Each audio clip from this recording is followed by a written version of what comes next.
මගේ නම චමින්ද හේරත්න. මං දැනට වන්දාල ප්‍රදේශයේ තමයි ජීවත් වෙන්නේ. මගේ මුල්ගම හිඟුරුකටුව. දැන් ඊට මාස 8කට විතර කලින් මගේ ඇහි ඔපරේෂන් එකක් තිබ්බා. ඒකට මම කොළඹ ගියේ ඉරායි ඔපරේෂන් එක කරනවා මාව මේ ඔපරේෂන් කරපු විශේෂඥ වෛද්‍ය ડોක්ටර් මේ මට කිව්වා වගේ වග්ගොඩ සම්බන්ධව පොඩ්ඩක් මේ ටෙස්ට් කරගන්න කියලා. ඊට පස්සේ ඒක මම ඊට පස්සේ ඔපරේෂන් එක කරලා ඇවිල්ලා ඒ ටික බදුල්ලෙන් බලනකොට මගේ වග්ගොඩ දෙකම අක්‍රිය මට්ටමක තමයි තිබ්බේ. ඊට පස්සේ බදුල්ලේ හොස්පිටල් ක්ලිනික් ගිහිල්ලා ડોක්ටර්ස්ලා බැලුවා මේ දක්වාමයි කොට දාගන්න පුළුවන් ඉති කියලා. නමුත් ඒක ડોක්ටර්ස්ලාගේ නිර්දේශ මත බෑ කියන මට්ටමට තමයි ආවේ.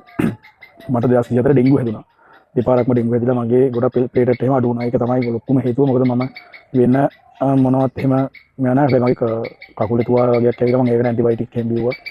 ඒකත් එක්ක CKD කියලා තමයි ડોක්ටර්ස්ලා අනුමාන කරන්නේ. ඊට පස්සේ කොළඹින් චෙක් කරා. කොළඹින් චෙක් කරාට පස්සේ එයාලා කියනවා මේක ට්‍රාන්ස්ප්ලාන්ට් එකට යන්න වෙනවා. මගේ වයසත් එක්කම දවස් 42යි. ඊට පස්සේ ડોක්ටර් දැන් මට මාස දෙකක් විතර ඇතුළත මේක කරන්න කියලා නිර්දේශය දුන්නා. දුන්නාට පස්සේ මම දැන් ඒකට සූදානම් වෙනවා මේ දවස්වල. සූදානම් වෙන ජනාධිපති අරමුදලටත් ඇප්ලයි කරා කියන ඇප්ලිකේෂන් එක ගත්තා. ඒක සර්ජරියට තාම දින දුන්නාට පස්සේ දින 30ක් ඇතුළත තමයි ඇප්ලයි කරන්න පුළුවන්. ඊට අමතරව අනුකාර කාර්යාලයේ අරමුදලින් යම් කිසි වෙලාවක් දෙනවා කියලා තියෙනවා. ඒකට ඇප්ලිකේෂන් එක පුරවලා තියෙනවා දැනට. ETF එකෙන් ලක්ෂ 3මාරක් ගන්න පුළුවන්. ඒකට ඇප්ලිකේෂන් එක පුරවගෙන ඒටි වැඩ ටික කරගෙන යනවා. ඊට අමතරව ඉතින් ටිකට් එකක් ගහලා මගේ ඉන්න යාළුවෝ හිතවත්තු පිරිසත් එක්ක ලක්ෂ 70කට අධික මුදලක් යනවා මේ දේ සිදු කරගන්න. ඒක නිසා ඉතින් මේ දවස්වල ඒකට තමයි මහන්සි වෙන්නේ මම.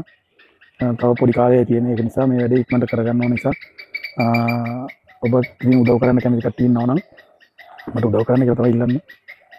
දැනට ලක්ෂ 20ක් විතර අරමුදල් වලින් අපිට සොයාගන්න පුළුවන් වෙයි කියලා හිතනවා. මේ වෙනකොට අපි ගණන් අල්වල විතර ලක්ෂ 50ක් විතර අපිට හිතවත්තුන්ගෙන් ඥාතීන්ගෙන් යාළුවන්ගෙන් මේ කට්ටියන් තමයි දැනට මේක කරගන්න වෙන්නේ.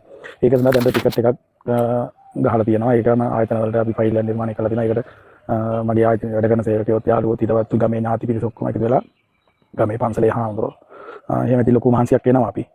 මේ හැකියකින් මේ දේ කරගන්න ඕන කියන මතය තමයි ඉන්නේ.